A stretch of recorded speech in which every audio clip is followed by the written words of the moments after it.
Good morning बच्चों। Class 10 physics chapter 6 part 4 part पर मत जाइएगा, क्रम से देखिएगा उसको। आप पहला टॉपिक है विद्युत विभव, पढ़ा चुका हूँ।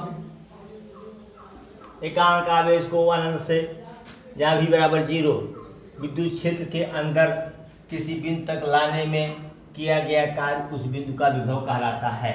इसे भी कैपिटल V से प्रदर्शित करते हैं। ठीक है, ये तो बहुत चर्चा हो गई। यदि Q कूलाम आवेश को अनंत से विद्युत क्षेत्र के अंदर किसी बिंदु तक लाने में किया गया कार्य W हो तो उस बिंदु का विभव क्या हो जाएगा? V बराबर W/Q होगा। ठीक, अब इसका मात्रक क्या होगा? कार्य का मात्रक जूल और आवेश का मात्रक कूलाम, तो इसका मात्रक जूल प्रति कूलाम होता है। इसको वोल्ट भी कहते हैं और अक्सर आपको वोल्ट ही मिलेगा, जूल प्रति कूलाम नहीं मिलेगा। ठीक है, 1 वोल्ट बराबर 1 जूल प्रति कूलाम होता है, इसीलिए हमने यह लगा दिया। चाहे कहो मतलब दोनों का एक ही है। चाहे राम कहो चाहे श्याम कहो मतलब दोनों का एक ही है। ये वोल्ट जो है किसी वैज्ञानिक का नाम है। उनके सम्मान में पहले जूल प्रति कूलाम ही था, लेकिन उनके सम्मान में बाद में इसका नाम वो वोल्ट कर दिया गया। ठीक है, अब इस परिभाषा में जरा देखिए, अगर W बराबर 1 जूल हो और Q बराबर 1 कूलाम हो तो V बराबर कितना हो जाएगा? 1/1 बराबर 1 वोल्ट होगा कि नहीं? W भी 1 जूल हो और Q भी 1 जूल हो, W भी 1 जूल हो, Q भी 1 जूल हो, तो V बराबर कितना हो जाएगा? 1/1 बराबर 1 वोल्ट। इसका मतलब यह हुआ, यदि 1 कूलाम आवेश को अनंत से वैद्युत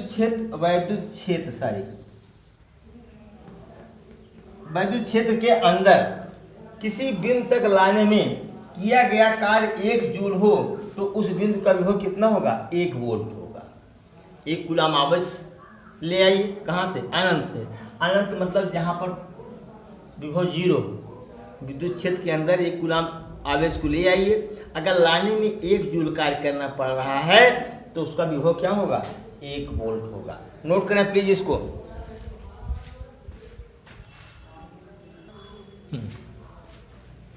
परिपथ में विद्युत विभव, ये टॉपिक आपको मिलेगा नहीं। केवल विद्युत विभव तो मिलता है, लेकिन परिपथ में विद्युत विभव नहीं मिलेगा। पूरे बुक में कोर्स डालो मिलेगा नहीं, जिस पर हम लोग इतनी लंबी चर्चा 2 वीडियो में किए। तो जो चर्चा किए वही मैंने लिख दिया है। यदि परिपथ से जुड़े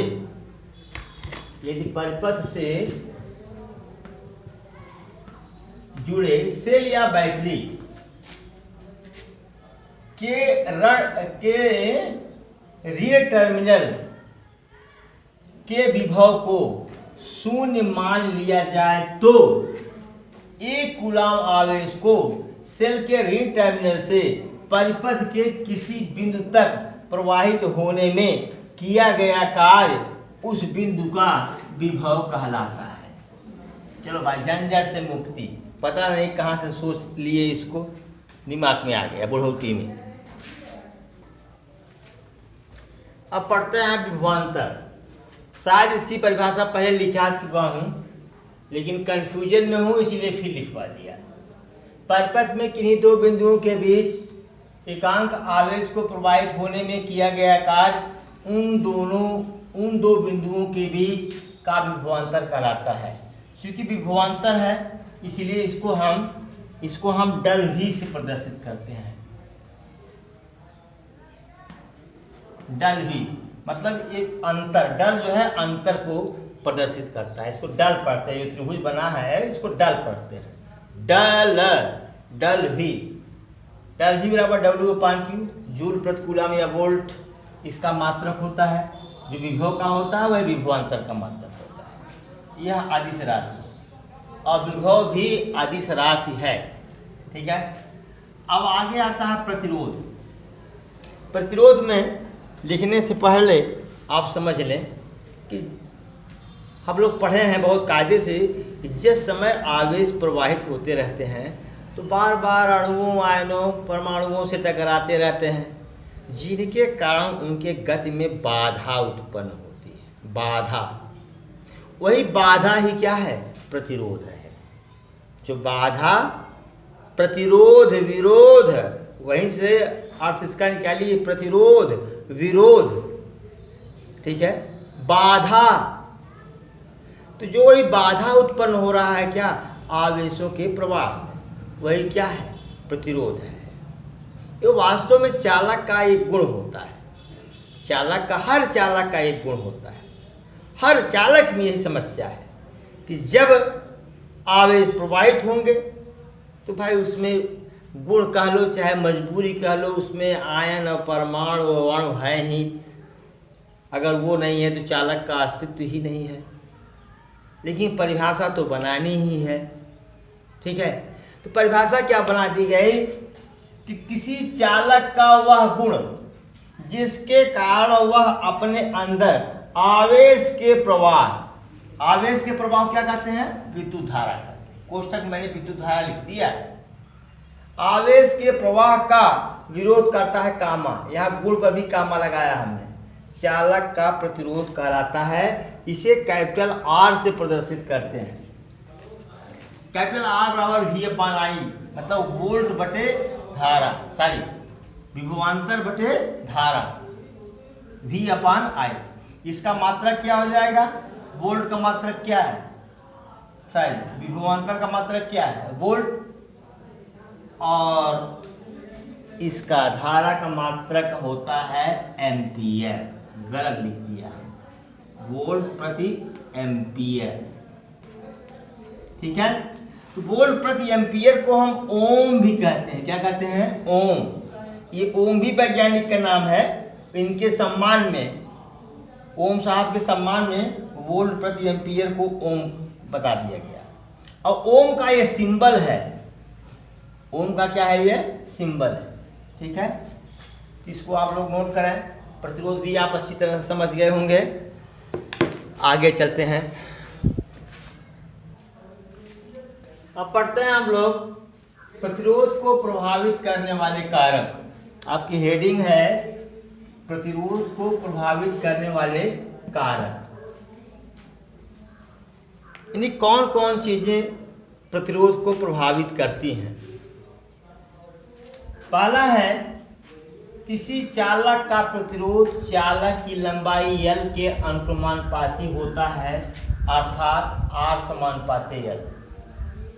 R समानुपाती L, इस चीज को समझिए पहले आप कायदे से।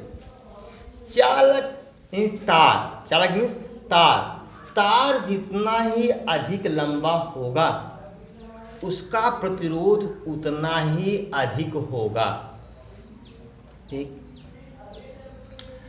कभी कभी शादी विवाह के मौके पर आप लोग देखते होंगे, जब जनरेटर हम लोगों के यहाँ आता है, हम लोग कहते हैं भाई जनरेटर वहाँ लगा दो, बहुत आवाज़ करेगा।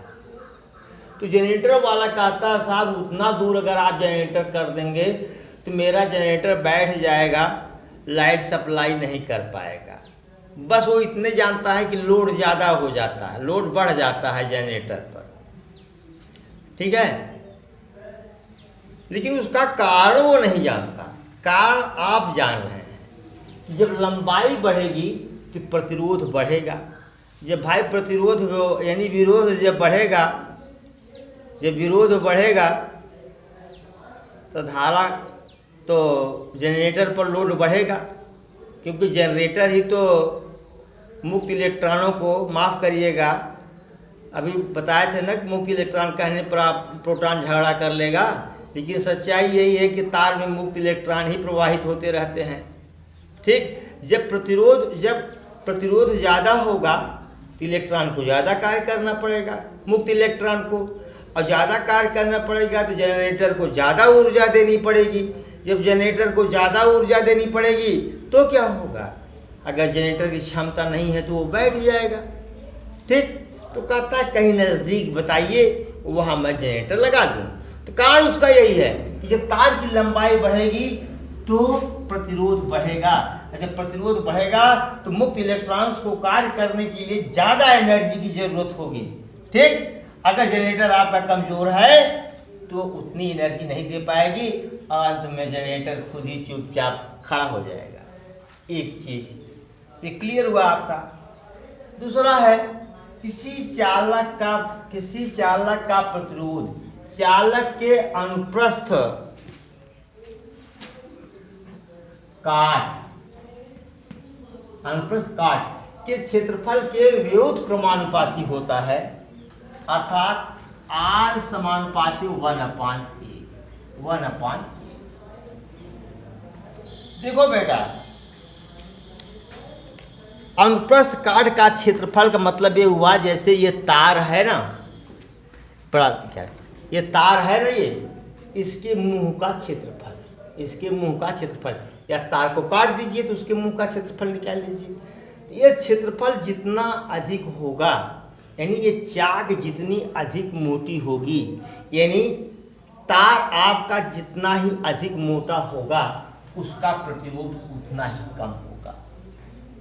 ध्यान दो, तार जितना ही अधिक मोटा होगा, उसका प्रतिरोध उतना ही कम होगा। अब बेटा थोड़ा सा यहीं आप समझ जाइए कि जो हमारे यहाँ तार फैले हैं, तो हम लोग कहते हैं ये 33,000 वोल्ट का तार है, ये 11,000 वोल्ट का तार है, ये 440 वोल्ट का तार है, इसमें कहते हैं ना। तो हमारे यहाँ वोल्टेज ज़्यादा होता है और करंट कम होता है। पता चला, आप देखिए समरसेबुल आप लगाए होंगे तो पता चला कि बता रहा है कि 250 वोल्ट और धारा कितनी बह रही है, 10 एम्पियर। वोल्ट 220 बता रहा है स्टेबलाइजर आपका, और करंट कितना बता रहा है, 10 एम्पियर।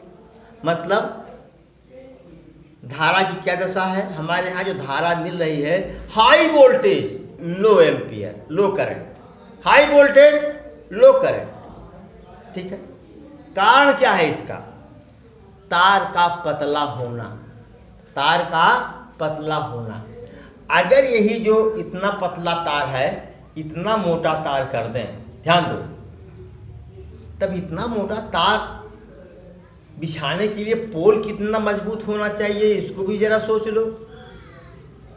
सपोज कर लो कि हम पोल भी बहुत हैवी खड़ा कर दिए और इतना मोटा तार लगा दिए, तब जानते हो क्या होगा, तब पता चला कि 220 वोल्ट की जगह 15 वोल्ट आ गया। कितना आ गया, 15 वोल्ट, और करंट कितना हो गया, 250 एम्पियर। जस्ट उल्टा हो जाएगा। आगे आप लोग पढ़ेंगे कि V इंटू आई एक कांस्टेंट होता है, नियत होता है। सोचो पहले 250 है ये वोल्ट, करंट 10 है, ये पावर को शो करता है, किसको, पावर कितना है, 2500। अगर वोल्ट 10 हो गया तो करंट 250 हो जाएगा, तब भी पावर कितना होगा, 2500। लेकिन इसको करने के लिए क्या करना होगा, तार बहुत मोटा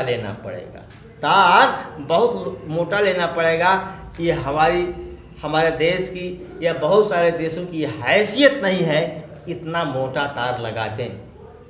और जो करंट जान लेता है वो हाई वोल्टेज के कारण लेता है। किससे कारण, हाई वोल्टेज के कारण लेता है, करंट के कारण नहीं, हाई वोल्टेज के कारण लेता है। तो बात आपको समझ में आ गई होगी कि तार जितना ही मोटा है उसका प्रतिरोध उतना ही कम है। तो तार मोटा हम नहीं कहेंगे, हम यह कहेंगे कि तार चालक के अनुप्रस्थ काट का क्षेत्रफल के विरोध क्रमानुपाती होता है। यह भी बात आपको समझ में आ गई। तीसरी बात यह है, प्रतिरोध चालक की प्रकृति पर निर्भर करता है। भिन्न भिन्न चालकों का प्रतिरोध भिन्न भिन्न होता है। हाँ भाई, भिन्न भिन्न होता है। इसमें एक चीज़ लिख दिया कि शादी का प्रतिरोध सबसे कम होता है। कभी कभी एक नंबर क्वेश्चन पूछ लेता है, इसीलिए हमने इसको डाल दिया। वैसे बुक में आपके नहीं, जो टॉपिक पढ़ा रहे हैं इस टॉपिक में कहीं चांदी का जिक्र नहीं है। अब तो बुक सामने रख के पढ़ा रहा हूँ भाई, केवल हेडिंग ही देख रहा हूँ इनका। तो अब जैसे हमने कहा कि चांदी का सबसे कम, फिर इसके बाद तांबा आता है, फिर एल्युमिनियम आता है, फिर लोहा आता है, लास्ट में लोहा आता है। तो अगर चालक अलग अलग पदार्थ के बने हैं तो उनका प्रतिरोध भी क्या होगा, अलग अलग होगा। यह नहीं कि 1 मीटर और 1 mm डायमीटर व्यास का लोहे का तार लिए, 1 मीटर और 1 mm व्यास का आप चांदी का तार लिए, 1 मीटर लंबा 1 mm व्यास का तांबे का तार लिए, का जो सबका प्रतिरोध समान है? नहीं, सबका प्रतिरोध अलग अलग है। ठीक है, तो क्या कह रहा है ये कि प्रतिरोध चालक की प्रकृति पर निर्भर करता है। भिन्न भिन्न चालकों का प्रतिरोध भिन्न भिन्न होता है। देखो भिन्न लिख के 2 लिख दिया, मतलब भिन्न भिन्न। ठीक है, एक चीज। दूसरी चीज ये दुर्भाग्य है वर्तमान समय की। हम लोग जब इंटरमीडिएट में थे बेटा, तो विश्वास नहीं करोगे कि एक 30 35 प्रैक्टिकल फिजिक्स में करते थे, बीएससी में भी करते थे। तो उसमें हम लोगों को इंस्ट्रक्शन दिया जाता था कि जब तक करंट की ज़रूरत हो तब तक बैटरी को ऑन करिए, जैसे ही करंट की ज़रूरत समाप्त हो ऑफ कर दीजिए, नहीं तो रीडिंग गलत आ जाएगी। रीडिंग गलत आ जाएगी। कभी कभी हम लोग भूल जाते थे तो रीडिंग गलत आती थी, बहुत गड़बड़ रीडिंग आती थी। तो ध्यान क्या करे, ये तो हम बैटरी को ऑफ ही नहीं किए, कुंजी निकाले ही नहीं इसमें से। चलो भाई, तब तार के ठंडा होने का इंतजार करते हैं। तो कहने का मतलब यह है बेटा कि अगर चालक का ताप बढ़ रहा है तो प्रतिरोध बढ़ेगा, प्रतिरोध बढ़ेगा। अगर ताप घट रहा है तो प्रतिरोध घटेगा। कहो साहब क्यों, ऐसा क्या है कि ताप के बढ़ने पर प्रतिरोध बढ़ रहा है? गड़बड़ घोटाला है। गड़बड़ घोटाला ये है कि भागदड़ में चलो या भीड़ में चलो। जब भागदड़ चलोगे, लोग भागते रहेंगे तो टक्कर ज़्यादा होगी। अगर भीड़ शांत है तो उसमें चलोगे तो टक्कर कम होगी। तो जब चालक का तार बढ़ेगा ना बेटा, पहली बात आपके मुक्त इलेक्ट्रॉन की चाल बढ़ जाएगी, उसकी आंतरिक ऊर्जा बढ़ जाएगी। ठीक है ना, और आपके अणुओं का कंपन भी बढ़ जाएगा, कंपन का आयाम बढ़ जाएगा। बात समझ गए? तो ऐसी स्थिति में टक्कर ज़्यादा होगी, मुक्त इलेक्ट्रॉन ज़्यादा टकराएंगे और ज़्यादा बाधा उत्पन्न होगी। कब? जब ताप बढ़ जाएगा तब। ठीक है, तो ताप बढ़ने पर चालक का प्रतिरोध बढ़ता है और ताप घटने पर चालक का प्रतिरोध घटता है। वैसे यहाँ भी लंबाई घटने पर प्रतिरोध घटता है, लंबाई बढ़ने पर प्रतिरोध बढ़ता है। इसी को कहते हैं अनुक्रमानुपाती। इसी को क्या कहते हैं? अनुक्रमानुपाती। अनुक्रमानुपाती का मतलब बढ़ने पर बढ़े, घटने पर घटे। नोट कर लें please. Thank you so much for watching video.